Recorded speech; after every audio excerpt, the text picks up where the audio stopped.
കർത്താവ് നിങ്ങളെ അനുഗ്രഹിക്കട്ടെ. എൻ്റെ കർത്താവ് നിൻ്റെ ഉന്നതമായ നാമത്തെ സ്തോത്രം ചെയ്യുന്നു. ഓൺലൈനിൽ പ്രാർത്ഥിക്കുന്ന എല്ലാ മക്കളെയും, പ്രത്യേകിച്ച് പരീക്ഷക്കാരെ അങ്ങേക്ക് സമർപ്പിച്ച് പ്രാർത്ഥിക്കുന്നു. കർത്താവ് നിൻ്റെ ഉന്നതമായ നാമത്തെ സ്തോത്രം ചെയ്യുന്നു. കർത്താവ്, പരീക്ഷ ചില വിഷയങ്ങൾ പാടുള്ളവരെ, രോഗിയായത് കാരണവും മരുന്ന് എടുക്കുന്നത് കാരണവും ചില ക്ലാസ്സുകളിൽ പോകാൻ പറ്റാതെ കണക്ഷൻ വിട്ടുപോയ മക്കളുണ്ട്. അവർക്ക് ചില വിഷയങ്ങൾ വരുമ്പോൾ പരീക്ഷ പേടിയാണ് അവർക്ക്. കർത്താവ്, അങ്ങനെയുള്ളവർക്ക് കർത്താവ് അവരുടെ മെരിറ്റിലല്ലാതെ നിൻ്റെ യോഗ്യത കൊണ്ടല്ല, ദൈവത്തിൻ്റെ കൃപ കൊണ്ടെന്നുള്ള ദൈവത്തിൻ്റെ പൊതുവായിട്ടുള്ളൊരു നയപരിപാടിയുടെ ഭാഗമായി, രക്ഷാകര നയപരിപാടിയുടെ ഭാഗമായി അതിൻ്റെ ഒരു ഔദാര്യം കർത്താവേ, ആനുകൂല്യം കർത്താവേ, തീരെ അവശതയുള്ളവർക്ക് നൽകണമെന്ന് പ്രാർത്ഥിക്കുന്നു.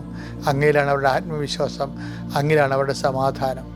ക്രിസ്തുവിലാണ് നമ്മുടെ സമാധാനം. ഞങ്ങൾ വായിക്കുമ്പോൾ കർത്താവേ, ഞങ്ങൾക്ക് സംഘർഷമുണ്ടാക്കുന്ന എല്ലാ വിഷയങ്ങൾക്കും ദൈവ സമാധാനം കൽപ്പിച്ച് അനുഭവിച്ചിരിക്കുന്നത് ക്രിസ്തുവിലാണെന്ന് ഞങ്ങൾ അപ്പോസ്തലന്മാരെ പോലെ വിശ്വസിക്കുകയും അപ്പോസ്തലന്മാരെ പോലെ ആ സമാധാനം അഭിലഷിക്കുകയും ചെയ്യണം.